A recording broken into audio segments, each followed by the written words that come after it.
Hola, ¿cómo están? Espero que se encuentren bien. Bienvenidas, bienvenidos, bienvenidas a esta segunda clase del curso de Derecho Penal Internacional. En este capítulo vamos a revisar la primera parte del curso, que es la parte especial del Derecho Penal Internacional. Eh, y por ello nos vamos a hacer esta primera clase sobre los crímenes internacionales.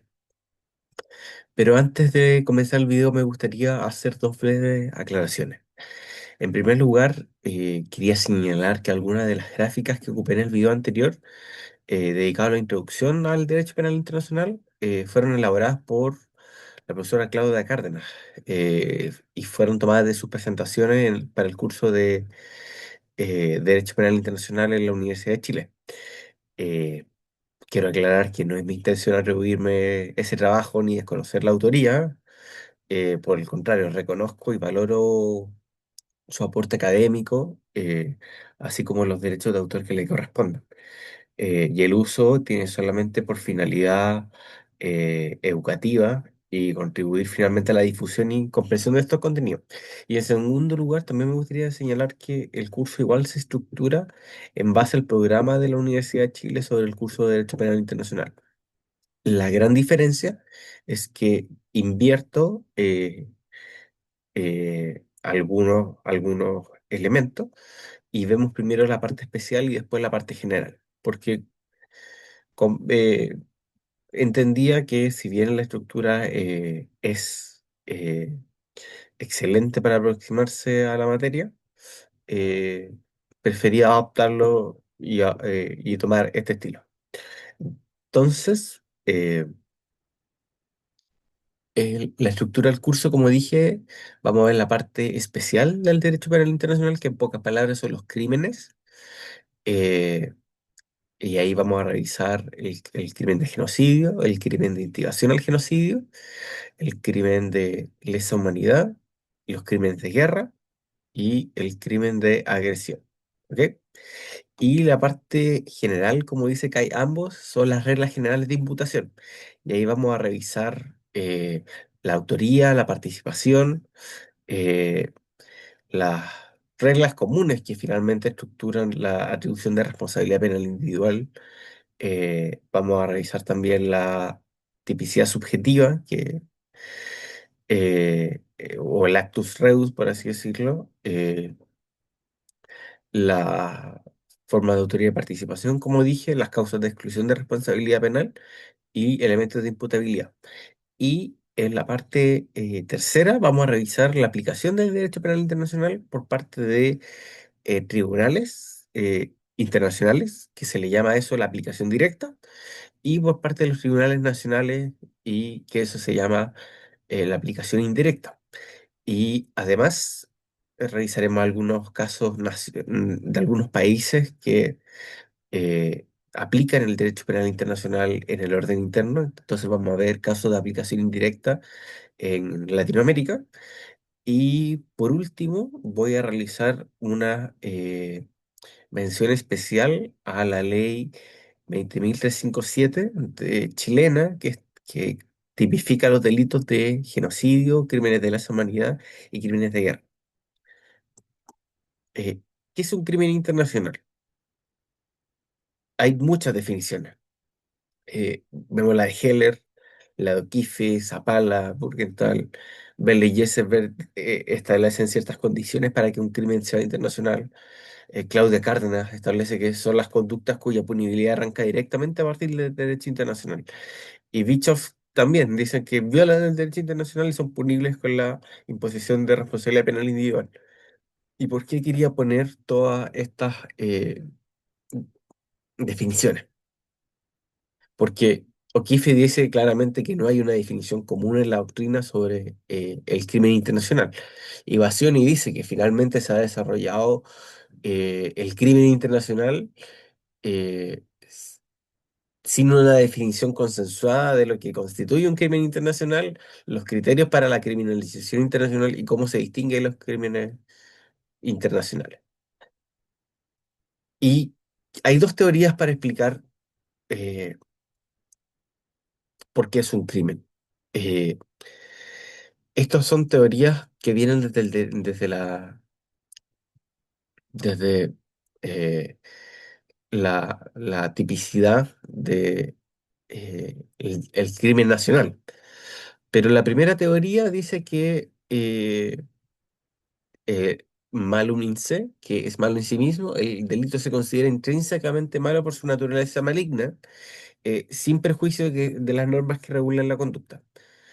El problema que tiene esta teoría es que no nos dice qué es un crimen internacional.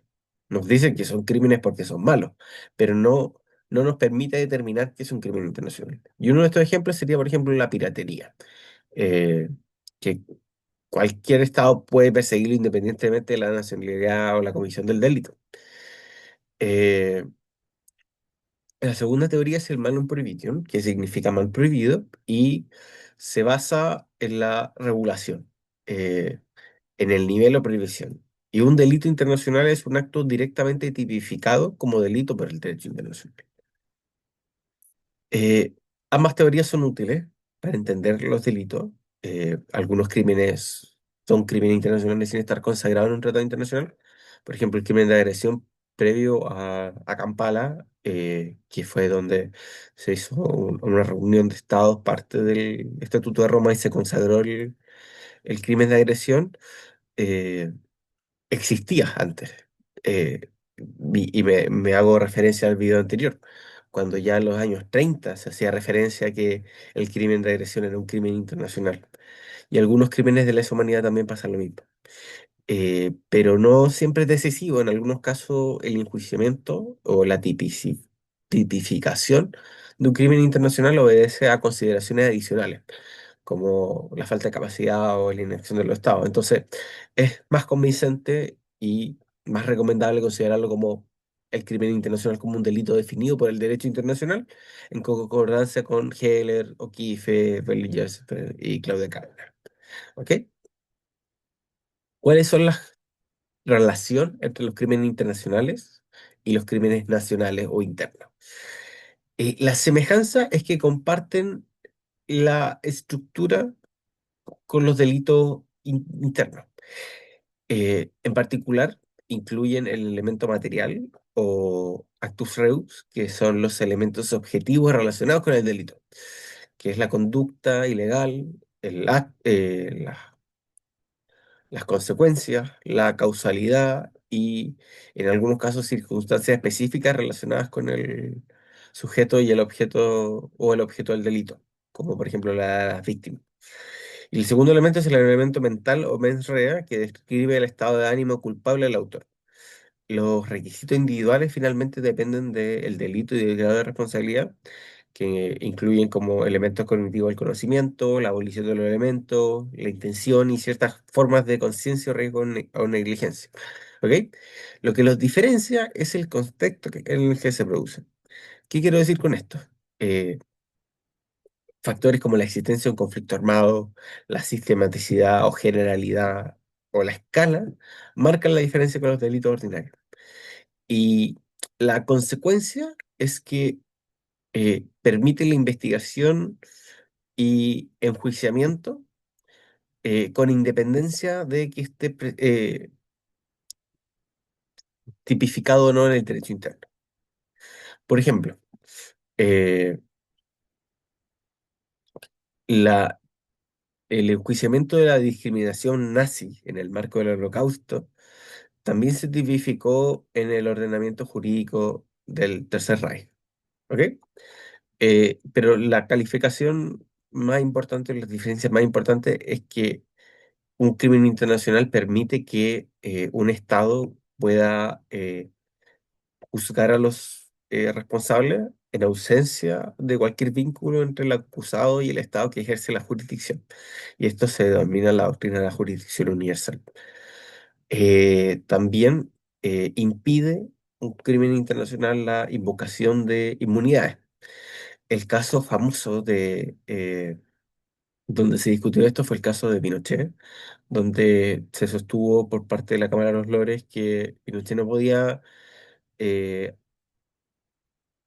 eh, invocar la inmunidad porque la tortura no forma parte de las funciones oficiales de Pinochet, de jefe de Estado, perdón.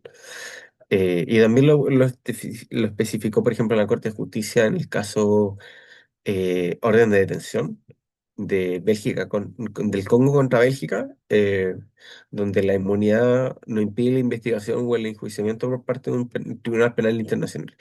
Y por último, el delito puede ser inaplicable a la prescripción. Los crímenes internacionales, por ejemplo, el crimen de lesa humanidad, tienen la cualidad de que son crímenes imprescriptibles en el derecho internacional, lo que hace que permite un enjuiciamiento más amplio por parte de los crímenes cometidos en el pasado. Eh, Esto es la introducción a crímenes internacionales. Les comparto la bibliografía que ocupé para realizar esta clase. Eh, Ahora vamos a ver el crimen de genocidio y continuaremos con la instigación al genocidio, los crímenes de la humanidad, los crímenes de guerra y el crimen de agresión. Y con eso terminaríamos la parte especial para luego pasar a la parte general. Eso, muchas gracias.